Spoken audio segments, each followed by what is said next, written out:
when Rob speaks about his view on what the club is, what it should be, it must be music to your ears, in terms of him talking about. I haven't heard what he said. Oh, he was just saying about how, you know, over and above everything else, probably the most important thing is the ethos of the club. The club ethos. Yeah, it's true. Yeah. You know, I mean, I got somebody asked me a question a couple of days ago.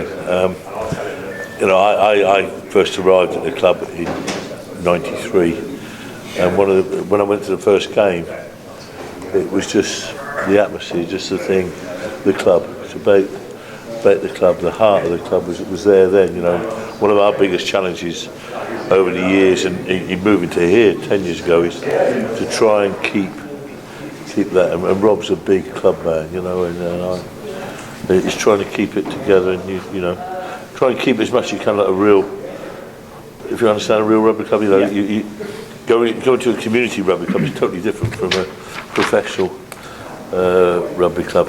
It has to be, but you try and hang on to your roots, hang on to your ethos. I guess that's been important in keeping Rob as the head coach. Then something that was there in the old days back at the county ground, and you know, yeah, but Rob when I joined in '93, Rob had just come back from Gloucester, so Rob has been at the club, you know, with me all the time, and I've seen him come through from a young boy to a adult player and a captain, and now the head coach, and yeah, it's inbred in him. I mean, you know, it's you break him in half, he's got extra rugby clubs, you know, and his whole family. You know, his father was his father who was chairman, who encouraged me to get involved and put the first amount of money in. You know, so but it's great. I mean, from my point of view, I suppose as the boss who, God forbid, with Rob, who has to hire and fire coaches, it's. You know, I don't think I've got a problem there. I don't think that's going to be one of my challenges, is it? You know, so. But plenty of other clubs have sort of moved away from that. You know, but that's choice. That is not us at all. You understand? I'm just wondering. You obviously, when you came in, you obviously listened a lot to. You know, you obviously soaked up what the feeling of the place was, and you must have listened to a lot of different people. What was it? Was it immediately obvious to you that you needed to hang on to that sort of thing? Yeah, well, it was very obvious to me with this club, down at the old county ground, and I'm not sure you're not old enough to have been down there, you know. Yeah, I played there. Yeah. Oh, you look. Yeah. But no, it was a shithole. Yeah. And that's, you know, it was It was 125 years old, and it wasn't good. And you know, the first thing I had to do was try and tidy the place up, and because they had no commercial income, and you know, I was the first game I was invited to. They invited me to a thing that we eventually turned in what we call a Millennium Club, and it was the Graham people used it on a Monday night, and I went up there and I was like, this is their VIP lounge, and I walked in and I thought, gosh, it was worse than the worst transport cafe you've ever been in your life. And I said, where's the toilet? And I walked out and I thought, I'm not having a pee in there. And I come out and I said, you haven't got a toilet, so he said, no, what's wrong with that one? and that sort of, you know, it was a real, and so we had to grab hold of it. We grabbed it. If you look at something that's been terribly neglected and looked after, and that was the club. You know what I mean? It was, John was doing his utmost as chairman to hold it together, but it had no money, and because it had no money. And it was just, but it was all there. You understand? I could see it all, and I thought, well, it's all there. It just needs a bit of care and attention, tidying up, and then we got the commercial people involved, and the whole thing sort of was getting momentum. You know, by '98, I took over,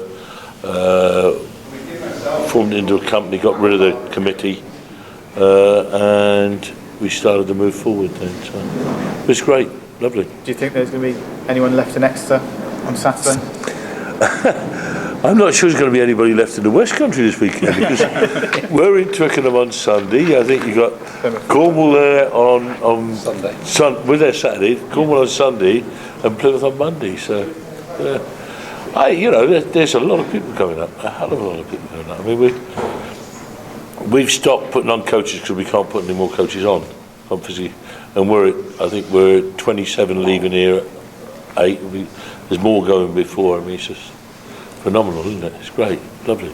How special a day is it for you? And Tony, you've spoken before and just now about the importance of the club and doing itself justice, and that it's a kind of long thing. But nonetheless, Saturday is a big day, even if everything else will carry on and be good and fulfilling. Is Saturday a really special day for you? It is, because, you know, I say to people, it's not a dream. I don't have dreams, because sometimes you wake up from a dream and discover it's a nightmare. So it's ambitions, you know.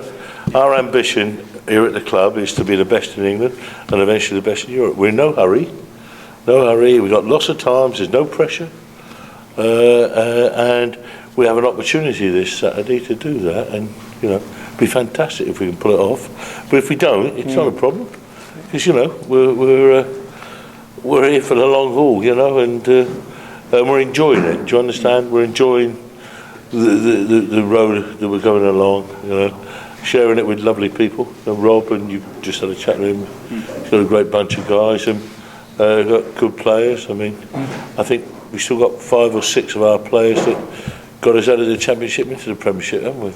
And, I mean, you're not, I've spoken before, you're not a rugby guy from way back. Is the whole community of what this place is as important to you as kind of the rugby on the field, if that makes sense? Yeah, you know, it's very important to me. Very important to me, the rugby element of us, obviously, but it's very important to me that we are a part of the community in Exeter, but also within the West Country now. We're the premier sporting club, and we take responsibility very seriously. Yeah. We manage most of the rugby within the West Country. My coach is somewhere, will have a finger in the pie, and we take it very responsible. You know, I mean, I know Rob does, and I do, and that's something that we enjoy doing, because again, you know, over the years we've worked up to where we are, and we're enjoying it. So, you know, we're doing.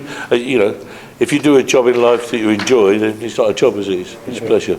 You said, you met Rob, you said a few years ago that if you lent him 20 quid, he was the type of guy who he's a farmer. He comes from farming stock, you know, and farmer never sort of waste money. Rob doesn't waste money, you know. I made that comment that you give him £20 and send him to the shop, he'd come back and give you change, where other coaches will come back and say, I need another 20 quid, you know. Is he still like that? Because he might now. You've got a bit further up the chain. No, he's still very careful with money. No, he appreciates. I think I use the analogy to say that he appreciates the value of money, and that you know, no matter how successful you are, you know, you just can't throw money around. You have to spend it wisely if you can. Cool. Okay, guys. Thank you.